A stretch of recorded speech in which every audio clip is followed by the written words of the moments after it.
Good morning, and thank you everyone for joining, and thank you Praveen for extending the invite. I also see some of my colleagues. Shreyas is there in the call, and so welcome. I would mostly I will share my experience for 30 to 35 minutes, um, and I would like to make it as interactive as possible. I would be talking on behalf of my colleagues who are facilitators in Tata Business Excellence Group. And this is an experience that I would like to share since last March when the lockdown began and we had to swiftly move in some of the sessions that we were planning through a classroom mode through to an online mode. A quick brief about myself. I am part of the capability building team in Tata Business Excellence Group, and I have been with the group for almost 10 years now, 9 years to be very precise. And prior to Tata Business Excellence Group, prior to that, I was with Tata Motor Finance. Before that, couple of companies. However, my basic professional background has been on process improvement and improvement consulting. And I would also orient this session because I understand most of you are no change managers or change evangelists, and I would like to orient the session based on the improvement concepts that we learn and practice. So that's about myself, and I'll quickly move to the next slide. And we cannot begin any session today, especially when it's knowledge sharing and when you're talking about facilitation without talking about Dr. Radhakrishnan. We commemorate this day to celebrate his achievements and to all the facilitators, to all the knowledge seekers, to all the teachers in this group today. A happy Teachers Day to all of you. And today morning when I was working on this slide and I was looking up for some quotes, and this is something that we did yesterday. No, I found something called the true teachers. Hello, may I request everyone to keep yourself on mute, please?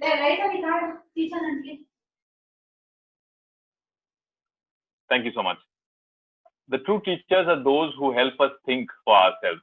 And so as facilitators, as professionals who impart knowledge to others, it may be either through a training program, either through a facilitation program, until unless we let others think and until unless people do not experiment with what they have learned, somewhere we feel that our effort is not utilized well.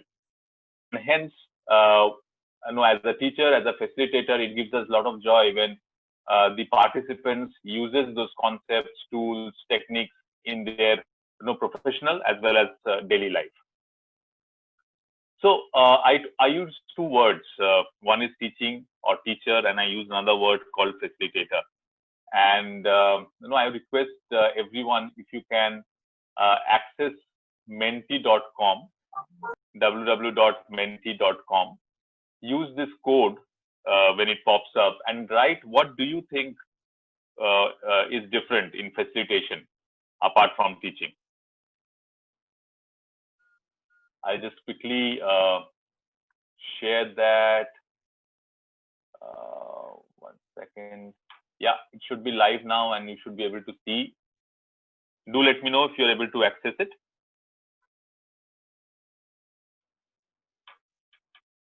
Are you able to see the code?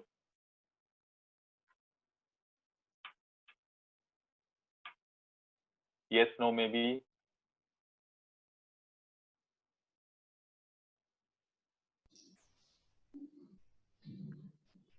All right. So Zankhana says yes. Sorry, as I'm sharing my screen, I don't know how to also look up on the chat. That's something that I will have to resolve.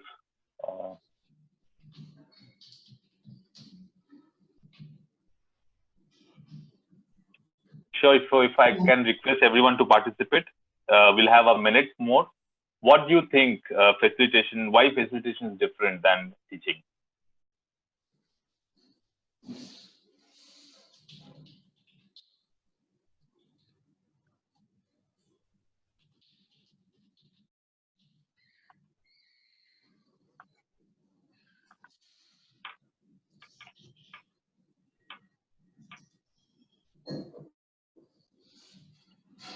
So I'll quickly share my screen back.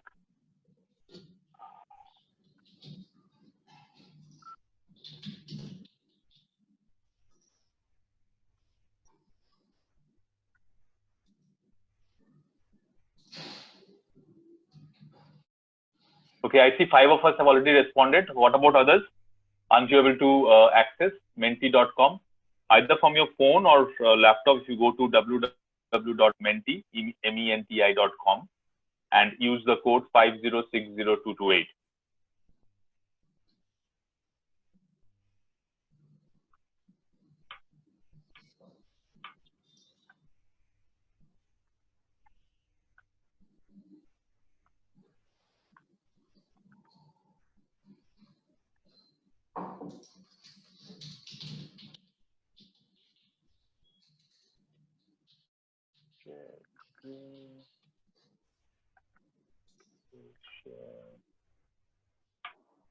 So this is what we are saying. We have got 6 participants out of the 22.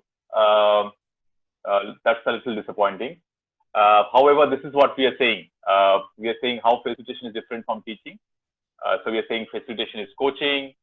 We are saying it is facilitation is enabling.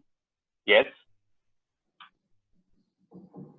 Coaching, niche sharing, enabling. It's a two-way. Yes. Thank you so much for bringing that up. It's a two-way element where it is not about the teacher talking about what is required, but also we modifying, designing the program based on what the participants are asking for. Can I request for more participation, please?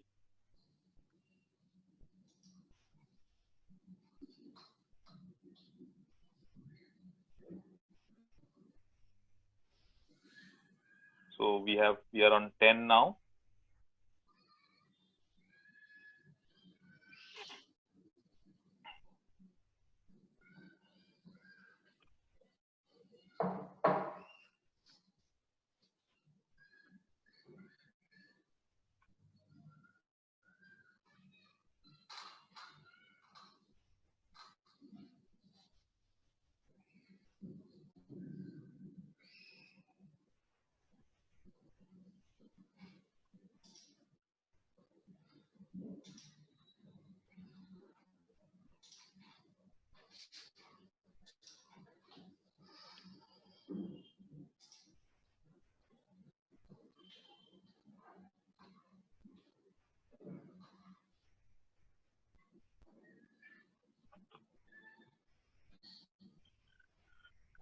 All right. So I think we should stop it here. In case if anyone is facing challenges with menti.com, do let us know. This was not supposed to be the case, but I'm sorry if anyone is facing challenges.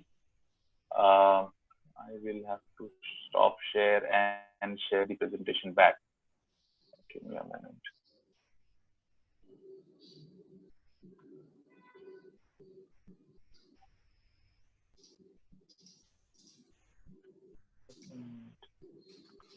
Where are we?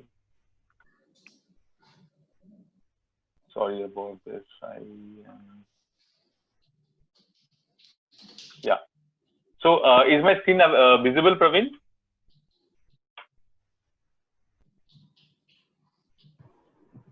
Praveen, you'll have to let me know if my screen is available. We can't see your screen now. We only see you. Okay, so Praveen, I'm facing a little challenge. I don't know, maybe I'm not very comfortable with Zoom. Will you be able to share your screen, please? Yeah, I can do that. But earlier we were able to see your presentation. You want me to share from here? I can do that. Yeah. If you can kindly do that, that would be really helpful. Sure.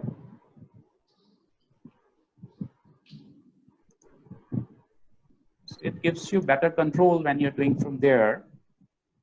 I understand, but I'm not able to see the Zoom screen also. It has. Okay, down you will see there's something called share screen. Down on the panel. Okay, yeah, I have got that. Click on that, then you will see your presentation. You select that.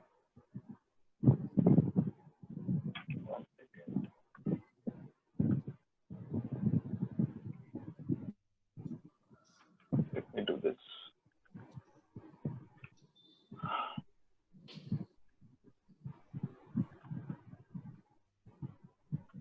Yeah, is it visible now? Yes, yes, we can see that. Yeah. Okay, so let me quickly go here, and what we have been talking about is teachers, facilitators are enablers. They always look at what participants want. It's more of an experiential sharing.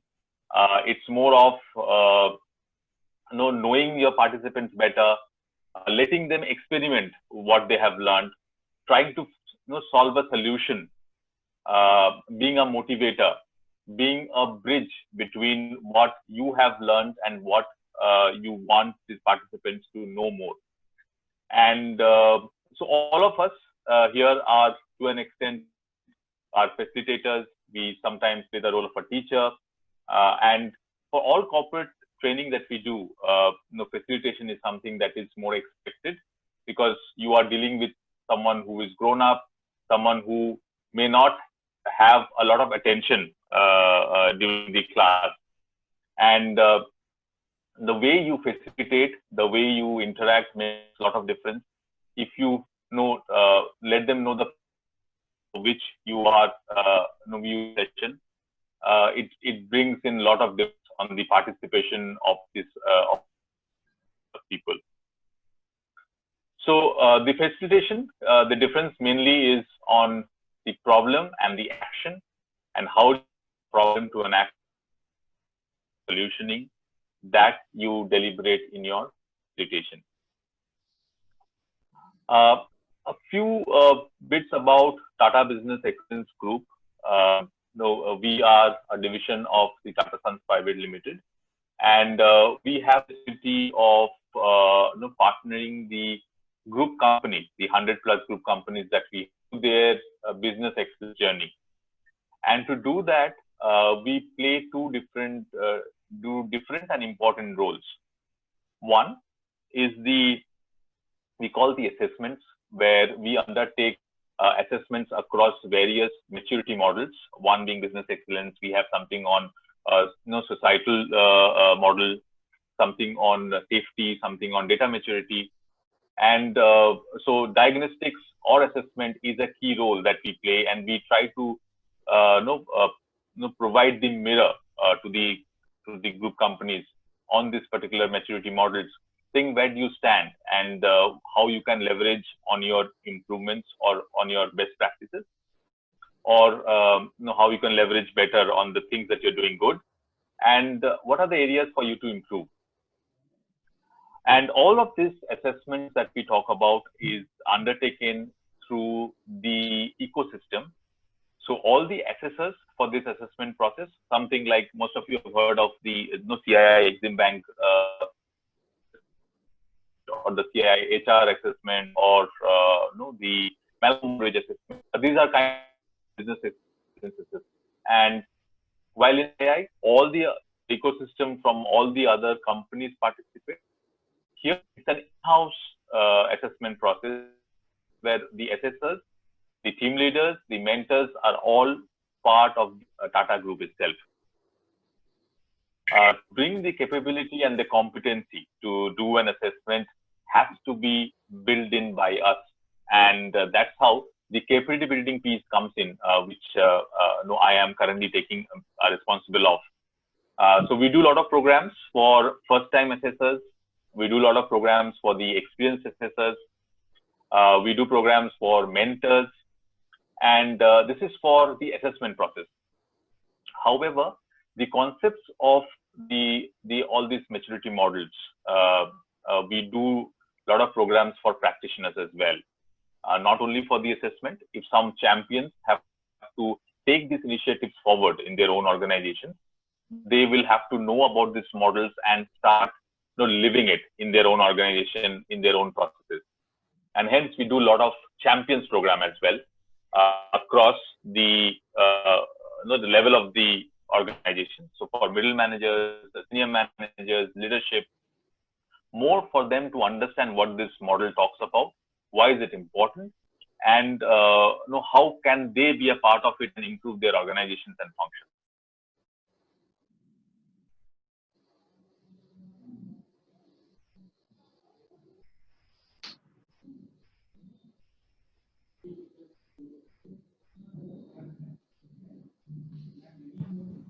Santan, looks like you're gone on mute. We can't hear you.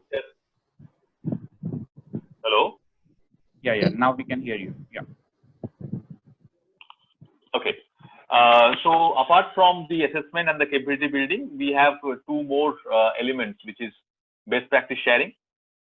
Something what I am doing currently, we do internally within the group, and every Wednesday there are some knowledge sharing that's happening, and there are a lot of practices which get shared from the matured companies, and all other companies are welcome, and we facilitate or help them to replicate those practices. We also undertake improvement intervention, operational excellence, customer-related projects.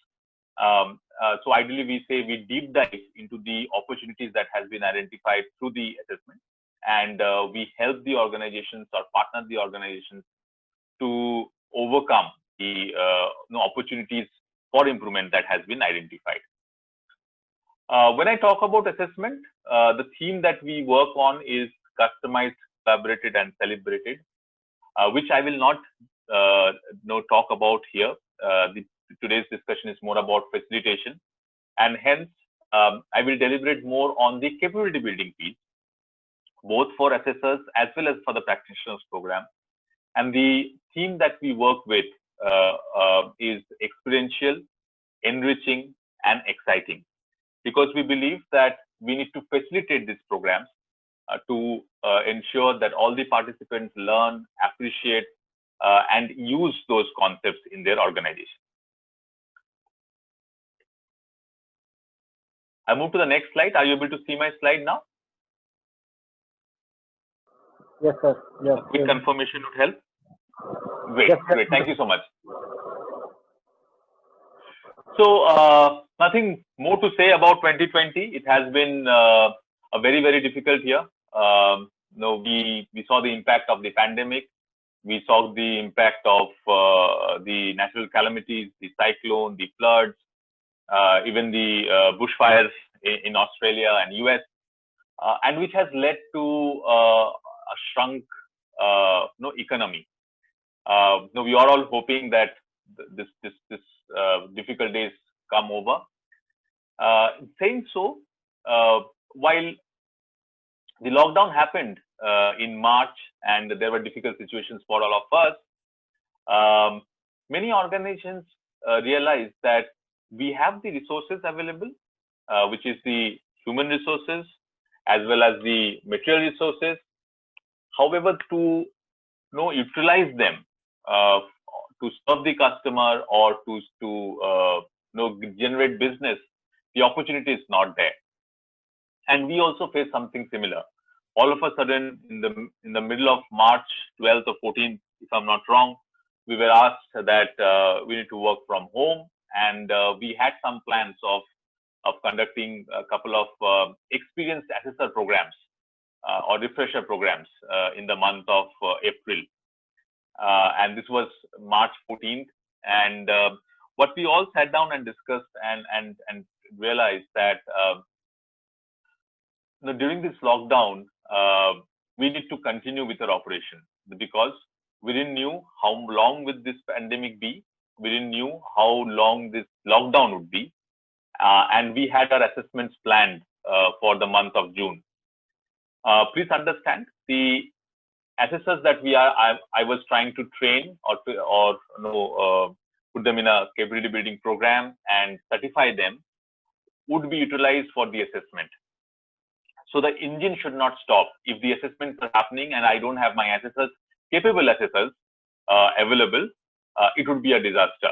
And if I don't have competent assessors, it would create a pushback from the companies to undergo these assessments, because assessments also take a lot of effort for the company, for TBXG, and there is a lot of preparation that happens.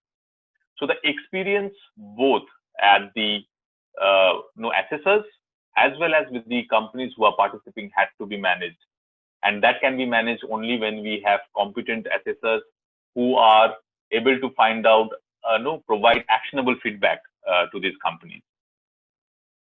And hence we said, let it be a lockdown, but we will quickly move in and see how we can conduct these programs. And with our experience in the month of April, we have overcome that, and for the last 5-6 months, we have been continuously conducting sessions which are highly appreciated. And I will tell you what we have done differently during those times. Also to acknowledge the fact that human beings are always keen to learn. We always use the terminology that change is constant. But please remember, when you have to enable change, make it constant in your life or in your organization, there is something that you need to do before, and that is learning. And once you learn, only then you will be able to understand the gap. Only when you learn, you will be able to understand how to overcome those gaps or opportunities for improvement. Also, all of us have survived the lockdown and this pandemic for 5-6 months, and we have learned ourselves. For example, I have learned how to cook or how to do my dishes. Many of us have learned how to interact over a session like this. Many of us have started learning yoga through virtual classes, music for that matter. Even the other day, my son wanted to join a class, online classes who are teaching football. So the endeavor to learn is there with us. We just need to identify how best we can do it, because the value that we want to create for the participants should not be compromised. And hence, we went forward and we said we will conduct these sessions in the month of April. And when we were sitting in the drawing table, we use something called the PDCA. And as I was saying, that I will try to have my talk or discussions around this, the concept that we learn through the continuous improvement. So the principles that we followed, and this is part of your planning stage of PDCA, is who are the participants and what are the value that we are trying to create. So for us, the imminent participants were the assessors who have experience of at least one experience of an assessment, who are keen, who are eager to participate for the next year's assessment, and they are aware of the basic concepts of business excellence. And what is the value that we were trying to deliver? The value that we were trying to deliver is make them understand the things that went well during the assessment process last year, what did not go well, and what are the changes as TBXG we are trying to bring in for the assessment process, for them to appreciate, understand, and use them or leverage this learning in the upcoming assessment process. And when we were doing it,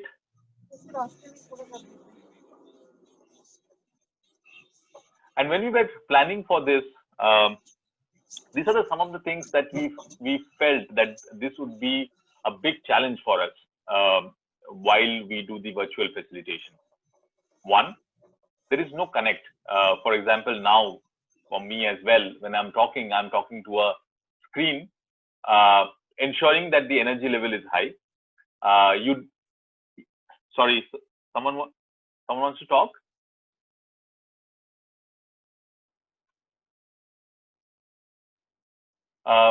Team, I am not able to see your chat. So since I've shared my screen, if there is any question, please unmute yourself and post the question, because I'm unable to follow the chat, and I'm sorry about my incapabilities of working through this Zoom. Okay, now what I have done is I have opened the chat in my phone, and I will follow this.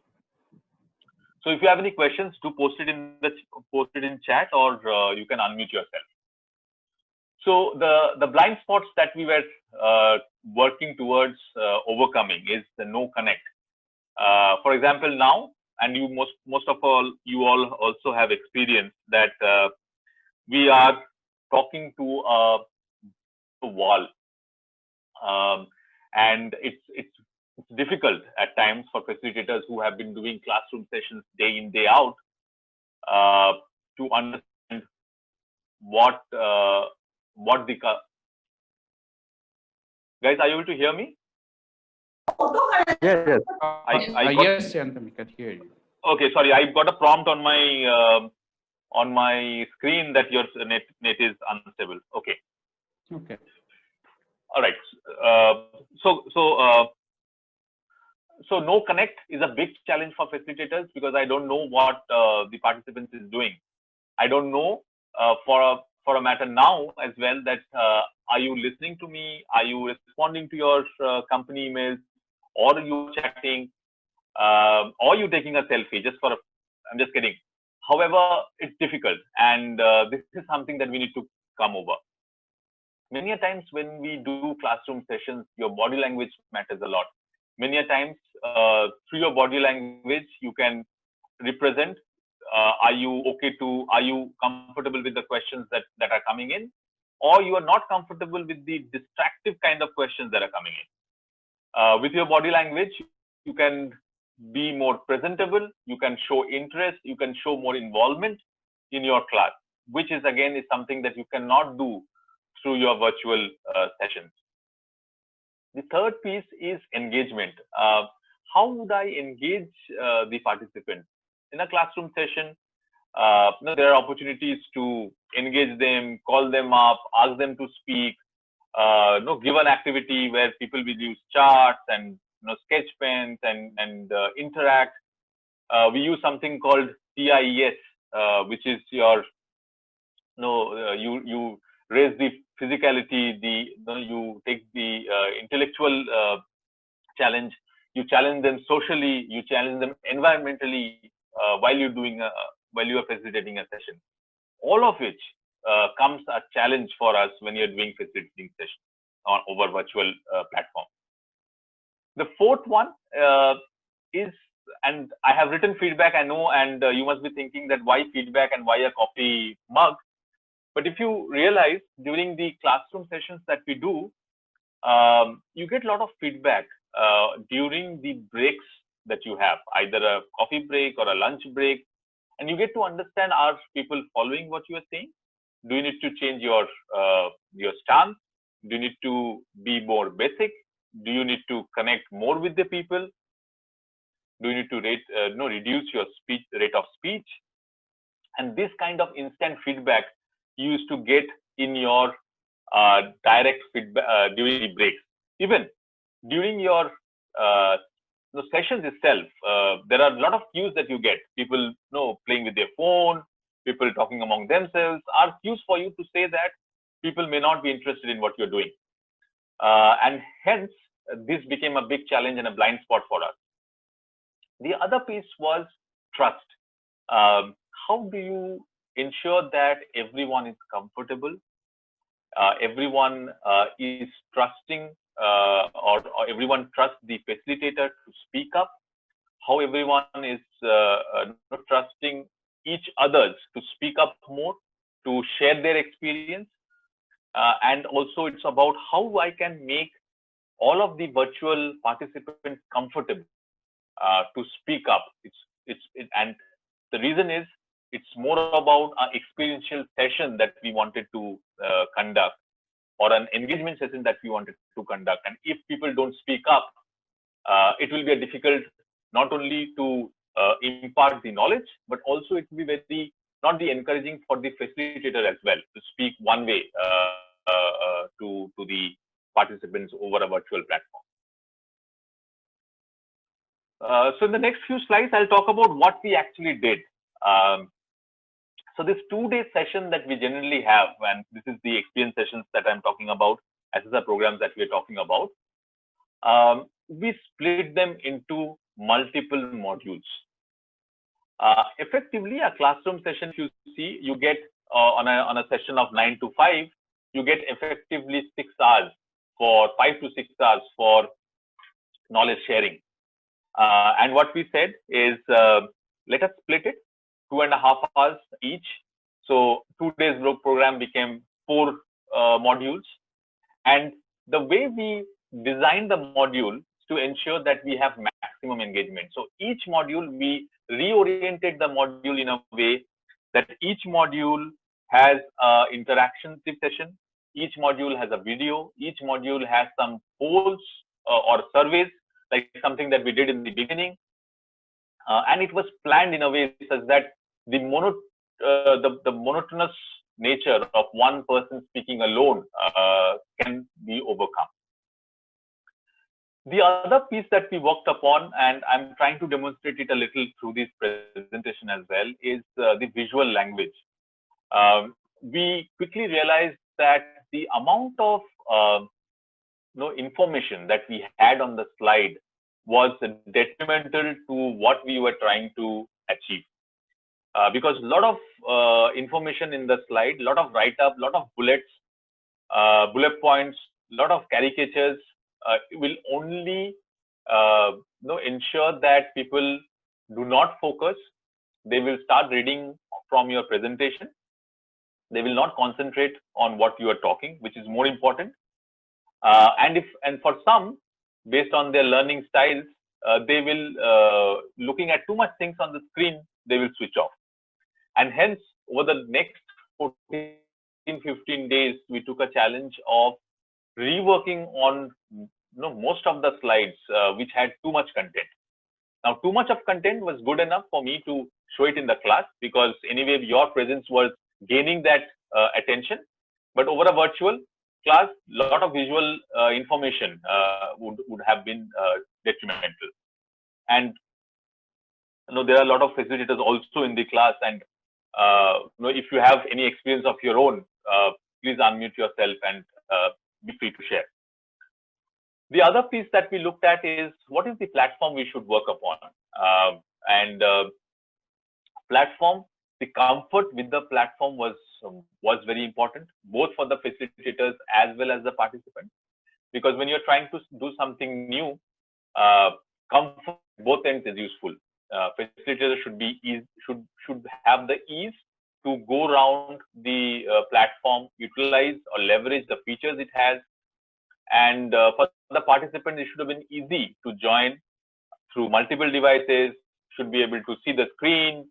At virtual work from home, we don't know what the participants are engaged in, so it should be able to log in from multiple devices.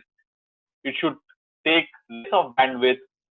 And looking at various things that we had and the experience that we had gathered over last 1 year on some virtual conferencing and meetings that we were doing, we decided on to go with WebEx.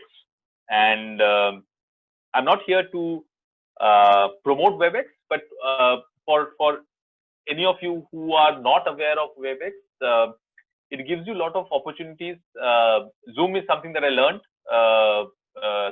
subsequently, and many of the features are same. However, for facilitation, we felt at that time WebEx was better, because WebEx gave us options to do polls. It gave us an instant whiteboard to work upon, which also Zoom has and many of the collaborative tools has.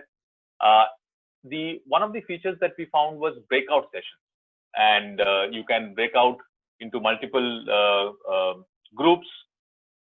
And when you do facilitation, breaking out, providing exercises is something that is absolutely necessary.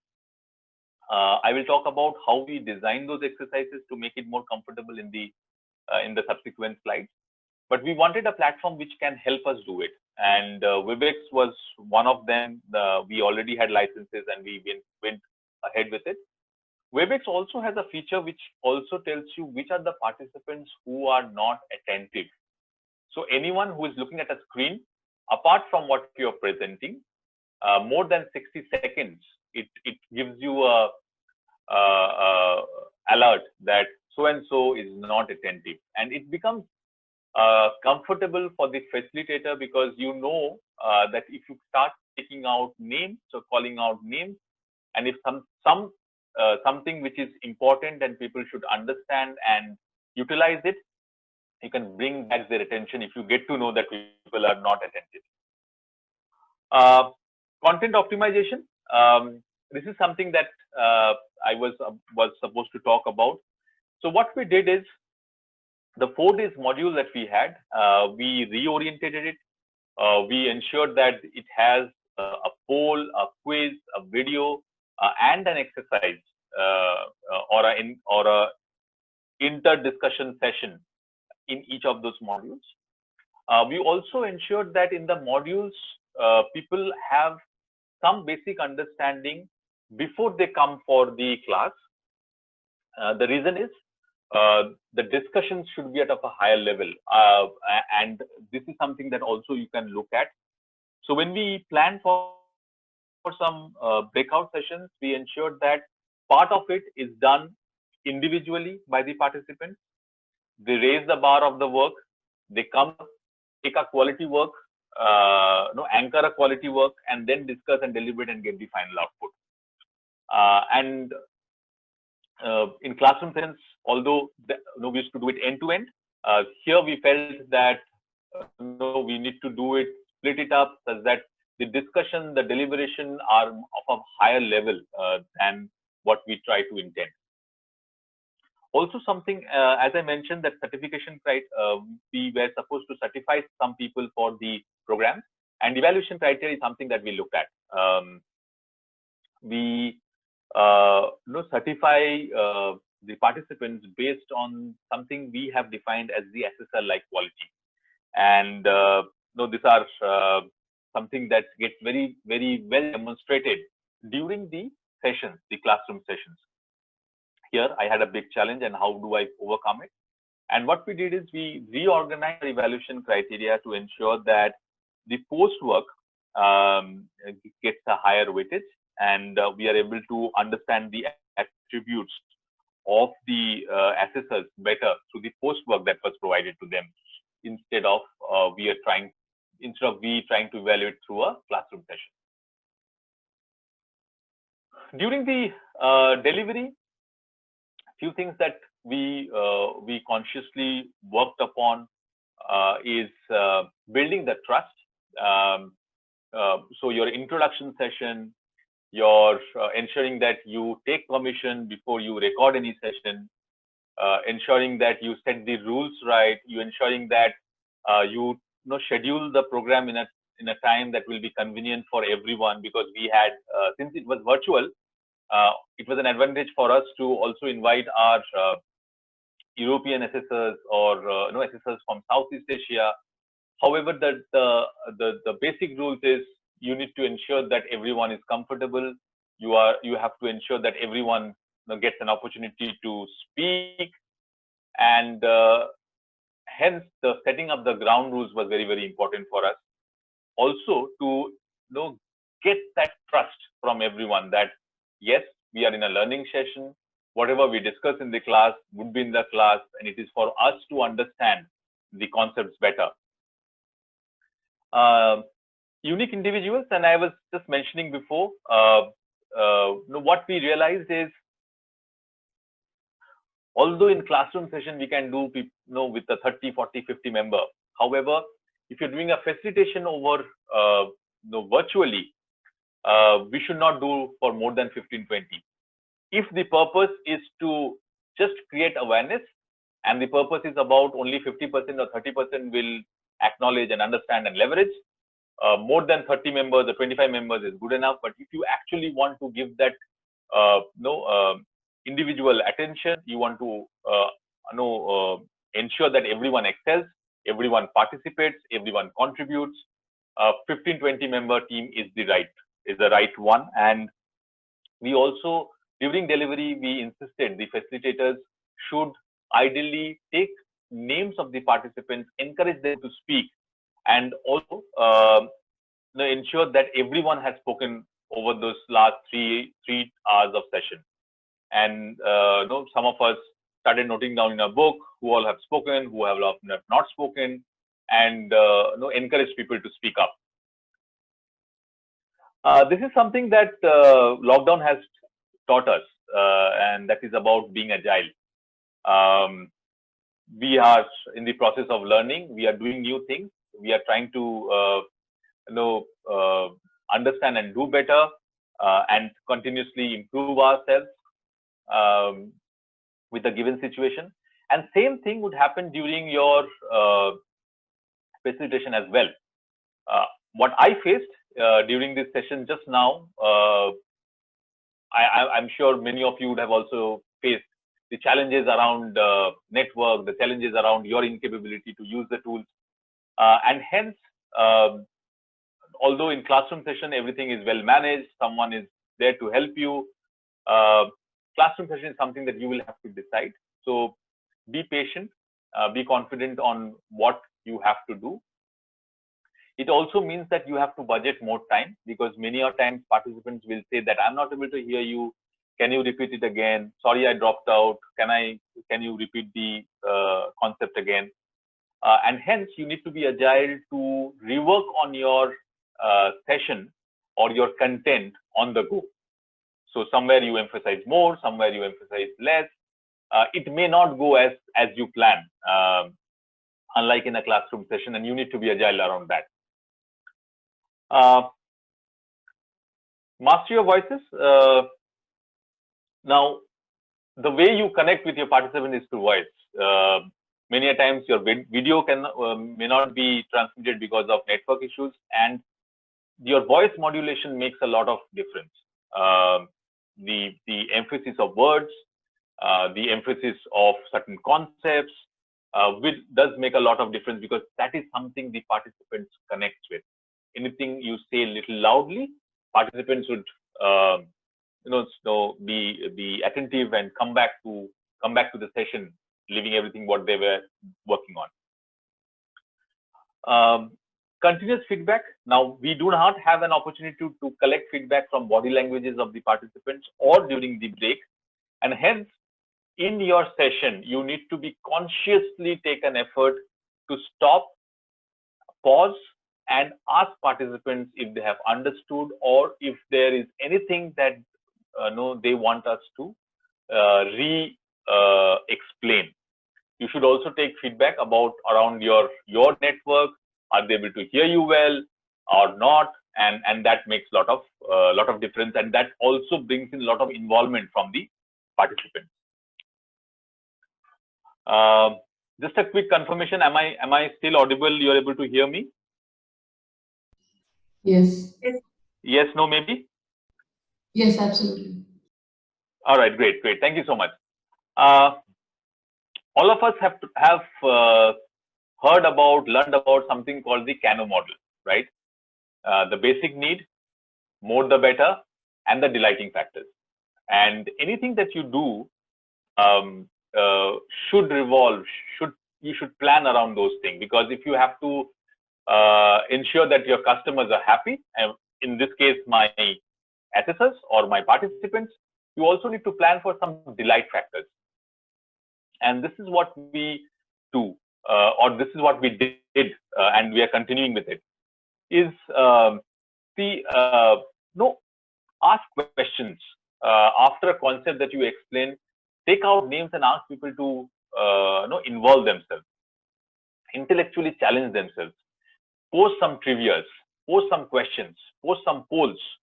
For example, the way we have started facilitating is, before any concept that you talk about, you get the attention of the participants through a poll, right? Through a poll, they will orient themselves to understand what is about. They will think through, and then once they have put in their thoughts, you are when you start deliberating on that particular topic, they will be able to connect better. Also, use of images is of great importance. Just show an image of the concept that you are talking about, and let people think through and give you some responses. That would be really helpful. Collaborate to engage, and this is about ensuring that everyone is participating. I talked about the breakout session, so please ensure that you have at least one breakout session. It can be as small as for 15 minutes or as long as for an hour, but ensure that you get all the participants, break them into groups, let the groups talk to each other. They may come out with something, they may not come out with something, but that kind of space you need to provide for them to deliberate and think through during these sessions. Multiple facilitators also is of great help, and the virtual facilitation enables us to do that. You talking over continuously for 3 hours is a lot of taxing for you as well. And if you are sounding boring, like what I'm doing now, someone else speaking would give a welcome change. And what we do now in our session is that we request some of the team leaders, some of the professionals, some of the leaders in the group to come and speak about their experience. And that is also planned for every program. At least in every program we are planning, and we have done some on the experience sharing sessions. Also, if you are not comfortable on a particular tool and or concept, and anyways you are challenged with the virtual facilitation bit and you feel not comfortable, please feel free to ask your colleagues to step in and do that session for you. It will not only give you comfort, but it will also ensure that the learning of the participants is consistent. So always feel free to raise hand and ask for help. The virtual facilitation mode enables you to do that and leverage it. Again, this is something that we do in the class, but I felt that we should do during your virtual facilitation, because you need to get the attention of the participants all through. So, through stories, through trivias, through examples, through experience sharing, if you are able to take the participants through of the concepts, that will be really helpful. Engaging offline, this is also something that we realize works a lot better. So for any programs that we plan, we are now creating a WhatsApp group 7 days in advance to help the participants reduce their anxiety of getting into an online session, reduce their anxieties on homework. It also gives an opportunity for them to speak to each other. It also is an opportunity for you to collect feedback at the end, informal feedback at the end of the day. So use the offline mediums as well efficiently to leverage more on the virtual facilitation bit. So over the last 5 months, what we have experienced, and this is the check part of PDCA, is the time for reflection. And what we realize is the endeavors that we had taken during the planning and the implementation stage really helped us a lot.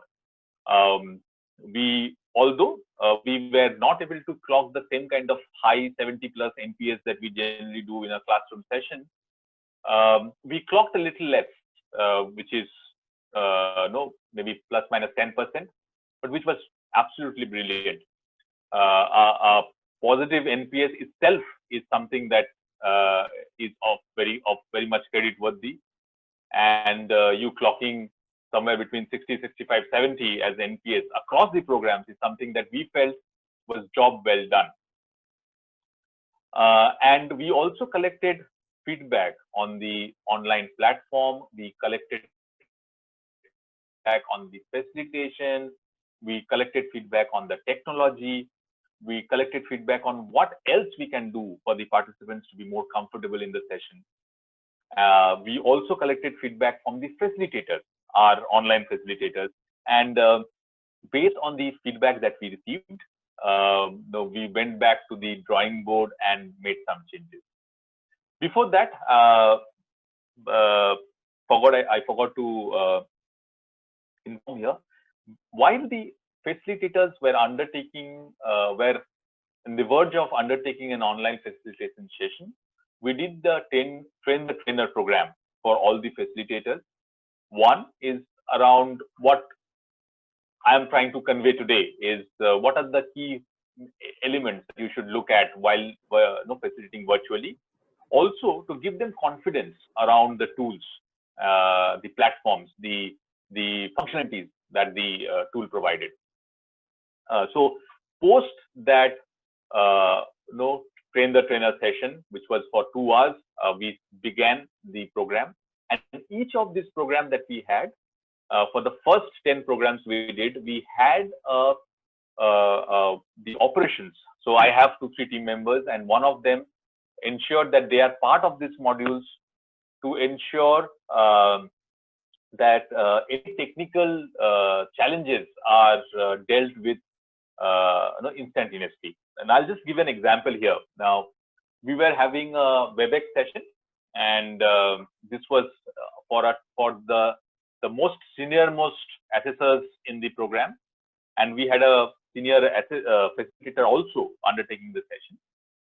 And suddenly, the voice of WebEx, the voice server of or the audio server, if I have to say so, of WebEx collapsed.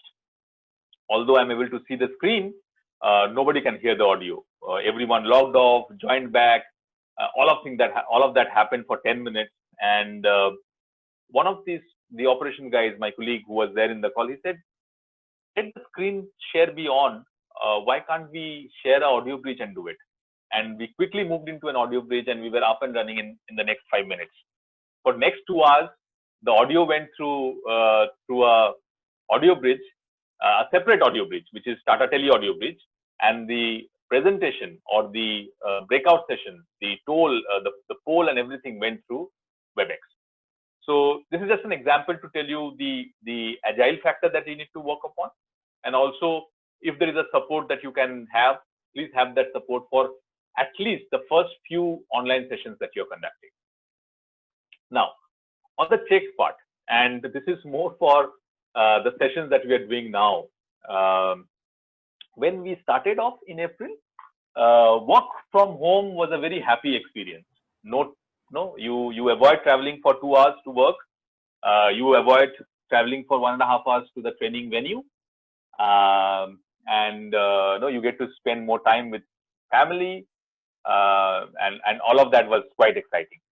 Now, as we have crossed 5 months, and I think most of you will agree with me, and if you don't, then you guys are really, really lucky. We are dealing with multiple meetings. We are dealing with multiple deliverables, and all of this have become more challenging because through virtually, not everything happens. Many a times before the lockdown, any work that was done just by walking across to the colleague's table, that has taken a route of a formal meeting. So obviously the number of the meetings have increased. Our endeavor to do more, our endeavor to plan for post lockdown has also increased our deliverables, our workload, and we are also finding it difficult at our home as well because we don't have any help. So now you are supposed to do everything. You are also looking for change. You are also looking to break the monotony and reduce the boredom of being locked down at home. And also you are dealing with a lot of emotional exhaustion. So now if I ask my participants to go for an online session, it's like, no, not again. I don't want to do any more sessions. I'm so bored with my lot of virtual meetings that I have. Or I don't have time because of the multiple deliverables that I'm supposed to do. So based on the current scenario the participants are in, also from the feedback that we received from the participants who attended the program, the facilitators, we brought in some more changes. And we said, before any program begins, for example, I have a 4-module program. We go up to an 8-module program. So before you have your 8-module or a 4-module program, do a net practice. Now, this net practice is to ensure that everyone is able to log in to the platform. Everyone is able to utilize the features. Nobody has a challenge on the net. And if you are able to do it at least a day in advance, you are assured that during the sessions, you will face less difficulties. So that is our net practice. We realized, and no, I would request, if possible, ensure that we have 15 to 20 participants, because that's the ideal number to manage, to provide individual attention. Again, it will depend on what is the purpose that you have. If your purpose is to just create awareness, then no, even 50, 60 is good enough.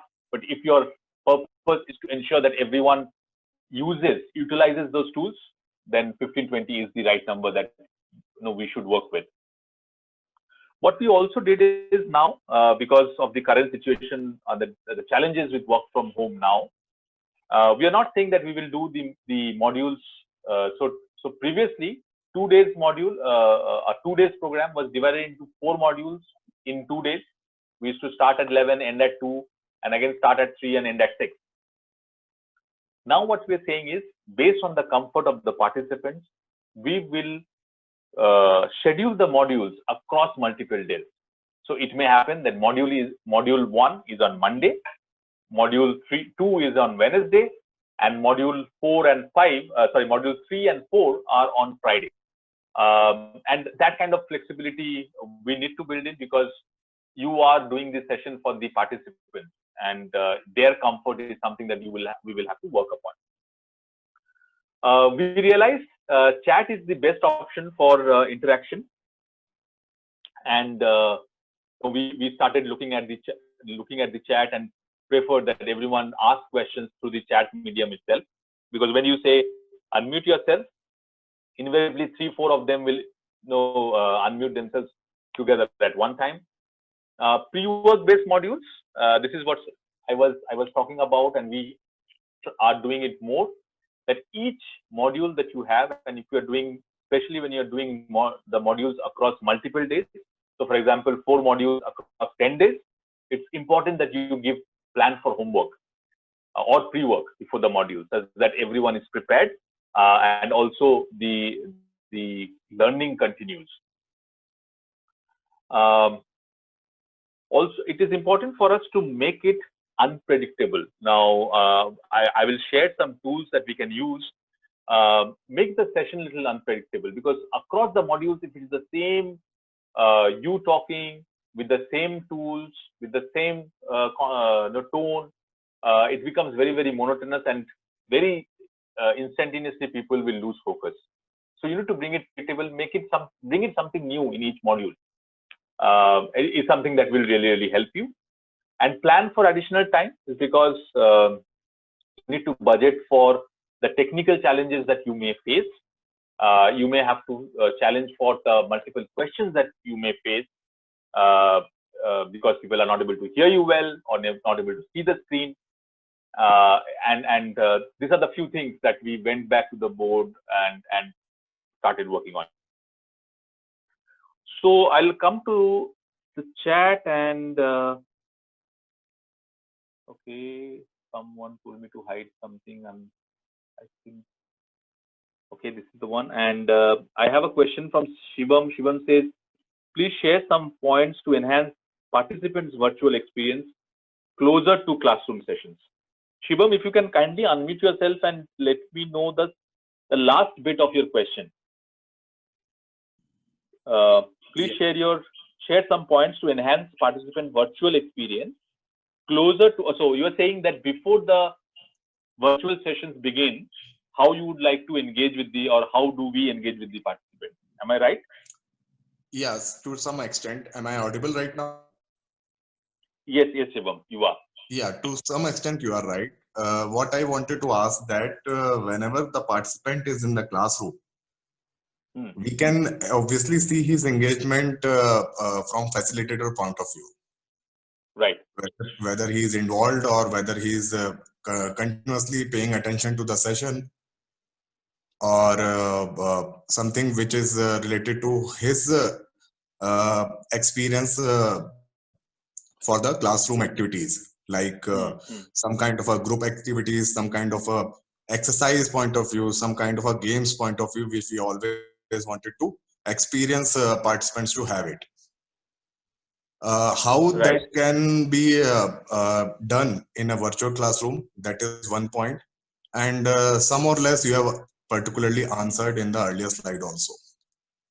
And how can we really get participants experience Okay. All right. Great. on virtual sessions? Yeah, closer to classroom.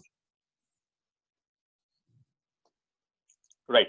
So I think in class we have talked about in the slides. Before the session start, and I said on the multiple offline networks, right? And WhatsApp is something that really helps us. So for example, in one of the sessions that I did a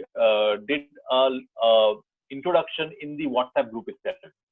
I posted some questions in the WhatsApp group itself, such that the warmness of the class, or the warmth that anyone expects from a classroom session or from a facilitation session, they are able to experience that a bit before the classroom starts.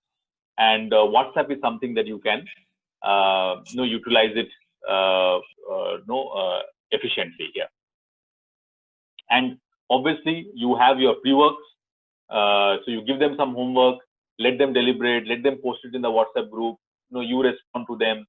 That will also build in a lot of trust and faith in the programs that people will that they will come in during those classroom sessions. Shivam, I hope I have answered your question. Yes, sure. Great. So to the question that we started our first slide on, is virtual sessions a substitute for classroom learning? While if you ask me as a practitioner, it is not, because the kind of energy that you can bring in the class, the kind of involvement that you can bring in the class, the kind of one-to-one connect that you can bring in the class, it's not possible through a virtual medium. However, the learning should not stop. And as I was saying that in difficult times also we learn, and in our endeavor to do good for the organization, to do good for ourselves, the learning should continue. And although it is not a perfect match, but I think with our conscious effort, with our conscious planning, virtual sessions can come very close to a classroom session. Yes, the physical connect won't be there, the warmth will be little different, but I will not say it is an absolute substitute, but it is an eligible substitute for classroom learning. And the classroom learning helps you to connect with multiple people, which was a challenge before. So across the geography, your reach has become higher. Your participants' capability to join any class, being from anywhere, has increased. There are multiple sessions happening, so the learner autonomy has also enhanced a lot within the group that we have experienced. And also, this is also a learning that we had. You have to you will have to enable a system while we are doing a virtual virtual facilitation that will help the participant to gather or to review the learning, the videos again and again during the off learning hours. So, for example, you might want to play a video. Many a times, participant will not be able to see the video, although you have transmitted it well. Because of their network, they are not able to see it. So, give an opportunity to them to learn or view it at the convenience or at the comfort of their home. So either you can put it up in your LMS, or you can share those videos through WhatsApp. Also, your learning modules. Now, based on our experience, we are now building a couple of modules, self-paced modules, which will enable my virtual session. So you do as a homework, you do a self-paced module or a e-module, understand the concept of it, and then come to the class, so that my deliberation and my learning is higher. And the most important part is, whatever we do, knowing the challenges that is there with virtual facilitation, enjoy it, and you will see a lot of comfort when you start enjoying these sessions. And at TBXG, what we did, we are in a process of continuous learning. So over the last 5 months, whatever we learned, we did a small get-together yesterday, again virtually. We did a Teachers' Day celebration. We had some of the senior facilitators speak around how to deliberate, or what to look at, or what are the learning areas for us, what are the improvement areas for us. So that basic learning cycle should continue for your own process as well. And some of the tools that you can look at for facilitation, Mentimeter is something that you can use for polls. Slido is something that you can use for polls. For your collaborating tools, Mural is something which is quite engaging. On platforms, Zoom is very nice. It's very efficient. WebEx is very efficient. Teams is also very nice. Use your whiteboards, use your polls. What we have also done now for our virtual facilitators, we have got them a graphic iPad. Now, for example, during the classroom session, it was very convenient for us to scribble something in the class and get the class's attention in the writing board. That is something that you miss. And there are tools that is called a graphical pad. It costs around 4,000-5,000. You should get that if you are into a profession of you're a facilitator or a teacher, or you might have already got it. That helps you a lot through the session. So you can mark your slides. You can go to whiteboard, scribble on it, ask people to scribble on it, and it's a great device. And within TBXG also, yesterday we ensure that everyone is provided with one graphical pad, and all of us are supposed to receive it either today or tomorrow. So look at it. It may be a good tool for you to use it. So with that, I come to the end of this session. Please unmute yourself, and if you have any questions, please feel free to ask those questions before we conclude and I hand over to Sweti. And I think I have overshot my time by 10-15 minutes, and I'm sorry about that, Praveen. Hello, this is Sandesh. Yes, hello. Sandesh. Sorry, I just missed maybe a first initial 10-15 minutes of the session. Actually, I also texted my question. I see that. Yeah. You said that need inputs. Which are the platforms to advertise my program and get more participants? Yeah. Sandesh, this is something that I will be upfront. I won't be good enough to answer this question, but I obviously feel WhatsApp, the various WhatsApp groups that are there might help you in letting people know about your program. This is not personally that I have done much, and hence I won't be able to help you. LinkedIn, the professional network forums that you have, this can be the mediums that you can work with. And I'm sure Praveen would be able to add more value to this response. Sure. So if I may add, like Sandesh, there are organic and inorganic ways, and so organic ways are the best, which is your network, your people, your team, somebody that you are associated with. And if the program has the merit that we are talking about, share it with your circle, and the best programs multiply from your friends, colleagues, and whosoever is kind of in your trust circle. So that those are the best thing. The inorganic, then there are advertisements in various platforms, whether the Facebook, LinkedIn, or even there's a bulk WhatsApp and kind of thing. So there are other paid tools which are there. Yeah, Thank you, Does Praveen. that answer, sir? yeah.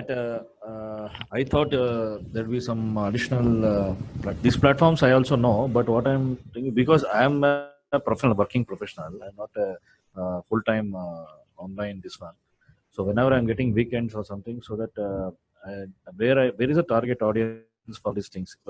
Maybe my request is, if you have any network group or something, you can add me on that, so that I Sure. can. So maybe I think it's a different context altogether, Sandesh. So maybe we can connect one-on-one, post this or anytime. I think you have my credentials. So let's connect one-on-one, and whatsoever resources that we have, we can like make it available to you if that helps. Yes, yes. Thank you. Yeah. Thanks. Thank you so much, Praveen. Any more questions for me? Satyan, I this is hope. Alka here. Satyan Yes, here. Alka. This is Alka here. So no question. Actually, very great session and very clear and loud. And as I just wanted to tell you that I was doing multiple things today while the session was on, but I still could collect all of those thoughts which you could present. So thank you so much. Great. Thank you so much.